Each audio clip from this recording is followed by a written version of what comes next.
Dan nanti kejadian ini itu akan diabadikan, diberikan rahmatnya kepada umat Muhammad. Nanti kita akan bahas rahasia Al-Fatihah. Di antaranya, saat kita sedang membaca iyyaka na'budu wa iyyaka nasta'in, itu Allah sedang menunggu di hadis qudsinya, wali abdi ma sa'ala, hambaku kamu butuh apa, aku kabulkan sekarang.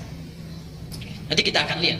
Dan sholat itu bukan hanya zaman Nabi Muhammad saja, zaman Nabi sebelumnya sudah ada. Musa sudah ada sholat, Isa sudah ada sholat, Zakaria sudah ada sholat, ya. Cuma syariatnya, cara sholatnya berbeda. Dulu belum ada sujudnya, kita ada sujudnya, ya. Dulu cuma sampai rokok berdiri kemudian selesai. Kita ada sujudnya. Nanti kita bahas lagi. Jelas sampai sini? Jadi sholat yang dimohonkan, doa yang dimohonkan dalam sholat, nanti ada 4 rahasia, 4 tempat berdoa dalam sholat. Bila kita benar gunakan itu, Allah segera mengabulkan doa kita bila benar cara menunaikannya. Terakhir yang kelima,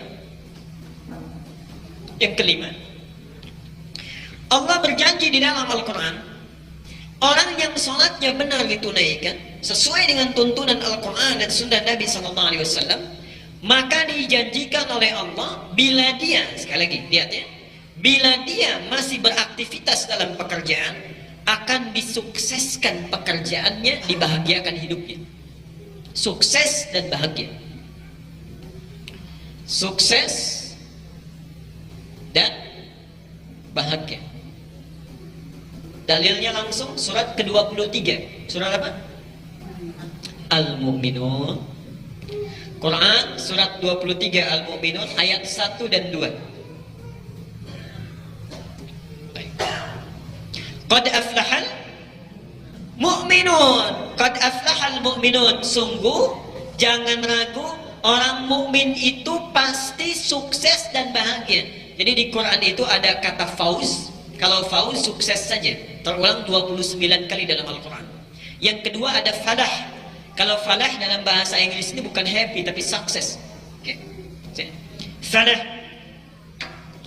Qad aflahal mu'minun. Sungguh jangan ragu. Orang mukmin itu kata Allah, kalau dia benar-benar beriman, pasti sukses dan bahagia. Jadi seharusnya setiap mukmin itu dia sukses dan bahagia. Awas ya, kata ini memberikan kesan bahwa dalam hidup ada orang yang cuma sukses saja tapi tidak bahagia. Saya saat tinggal di salah satu tempat, tidak perlu saya sebutkan, itu subhanallah banyak orang yang penghasilannya besar, ya, ada ratusan juta, ada miliaran dan sebagainya, tapi hidupnya nggak bahagia, tersiksa dengan pekerjaannya, tiap detik hampir selalu dengan pekerjaan, keluarga tidak terperhatikan, anak-anak terabaikan dan sebagainya. Dia sukses tapi tidak bahagia, kaya tapi gelisah. Sebaliknya, ada orang-orang yang tinggal di pelosok desa. Subhanallah, saya kunjungi beberapa tempat di Indonesia. Itu ada Bapak Ibu sekalian, satu daerah yang penghasilannya itu cuma 5.000 sebulan. 5.000 sebulan. Bayangkan. Tapi uniknya, 5.000 ini mereka masih bisa iuran untuk bangun masjid. Sekarang jadi musola. Maaf, dulunya musola, sekarang jadi masjid. 5.000 ini masih bisa iuran untuk bangun musola, sekarang jadi masjid. 5.000 sebulan. Dan hidupnya luar biasa. Kalau mereka ingin bandeng, ada bandeng. Ingin mangga, musim mangga, ada mangga. Jadi ada aja dan tidak pernah mengeluh, jarang mengeluh. Jadi barangkali hidupnya bahagia, menurut orang tidak terlalu sukses. Bahagia tapi miskin misal. Saya berikan satu pertanyaannya, pilih, nggak ada yang ketiga. Ingin kaya tapi gelisah atau miskin tapi tenang? Nggak ada yang ketiga.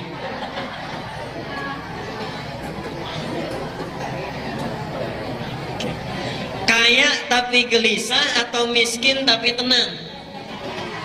Kaya tapi tenang. Baik. Gak apa-apa, memang dipaksa juga akan susah, ya. Karena rumus psikologinya begitu. Di antara dua pilihan yang sulit, pilih yang ketiga. Dan Allah maha mengerti tentang tabiat makhluknya. Karena itu diturunkan satu ibadah yang bila dilakukan dengan benar, Quran mengatakan qad Qad itu harus yakin, jangan ragu. Dia akan sukses, bahagia, dia kaya sekaligus tenang. Apa itu? Alladzina hum fi salatihim khashi'un, ayat keduanya. Karena itu khusus untuk para ayah, perhatikan ya. Satu-satunya kalimat yang dalam ibadah diulang-ulang 5 kali sehari untuk mengingatkan itu cuma sholat. Tadi apa? Qad aflahal. Lihat kalimat falah ini diperdengarkan kepada kita 5 kali dalam sehari. Dalam azan itu setelah hayya 'alas shalah apa? Okay. Hayya 'alal falah. Allah sudah mengingatkan, ayo sini sholat, kamu akan sukses dan bahagia. Tapi kadang-kadang kita nggak yakin. Coba saya tanya ya, kalau bapak misalnya sedang sibuk ini, ada proyek ditangani 5 miliar, tiba-tiba azan, diteruskan proyeknya atau sholat dulu? Atau ibu nggak usah jauh-jauh, ibu sedang ada informasi di Grand Mall diskon 95%, dipanggil sholat, diteruskan ke sana atau sholat dulu? Gak yakin saya. Kita gak yakin. Padahal Allah mengatakan harus yakin. Qad aflahal mu'minun, hayya 'alas shalah, hayya 'alal falah. Karena itu dinamakan dengan azan. Apa artinya azan? Tuh, sudah keliru lagi.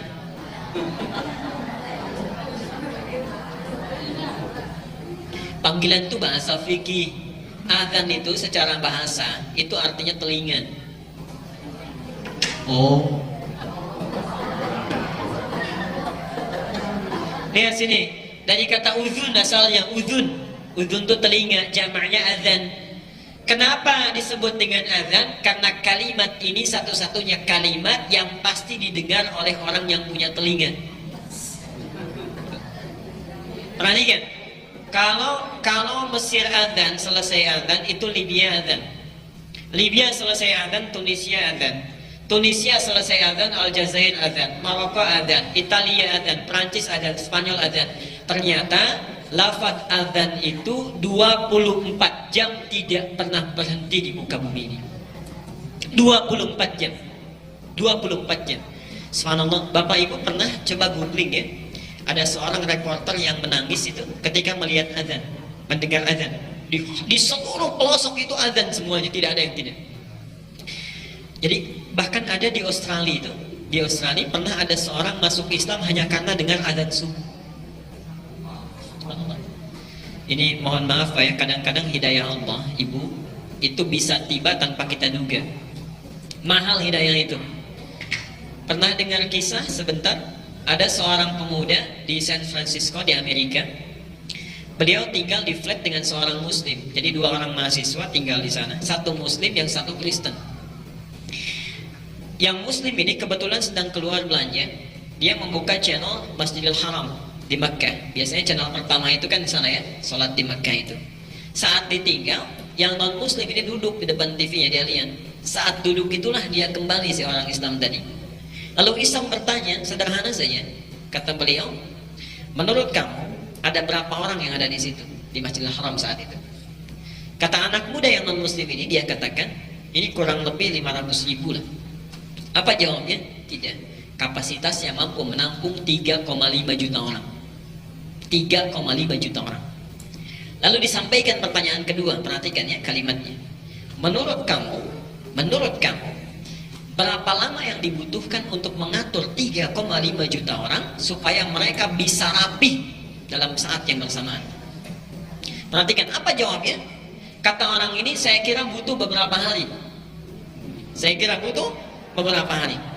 Lihat kalimat si anak muda ini. Saya akan tunjukkan padamu, kurang dari 1 menit 3,5 juta orang semuanya akan rapi. Kurang dari 1 menit. Perhatikan katanya, selesai itu kan ada iqamah ya, Allahu Akbar, semua dia. Imamnya kebetulan waktu itu Syekh Sudais, Abdul Rahman Sudais, berbalik, staqimu. Semua yang tadinya beraktivitas tiba-tiba diam. Lalu kawan ini mengatakan pada temannya, tidak sampai 2 detik sudah diam. Lalu ketika bertakbir, Allahu Akbar, semua takbir itu. Tidak sampai 1 menit semua sudah takbir. Saya katakan padamu tadi, kurang dari 1 menit semua akan rapi. Apa jawab teman yang tadi? Tunjukkan bagaimana caranya saya masuk Islam. Karena ini pasti bukan agama rekayasa manusia. tunjukkan bagaimana caranya saya masuk Islam. Itu sedang nonton sholat Isya. Bayangkan orang yang belum masuk Islam nonton sholat Isya saja bisa masuk Islam. Antum yang sudah masuk Islam dipanggil sholat Isya. Baik ya.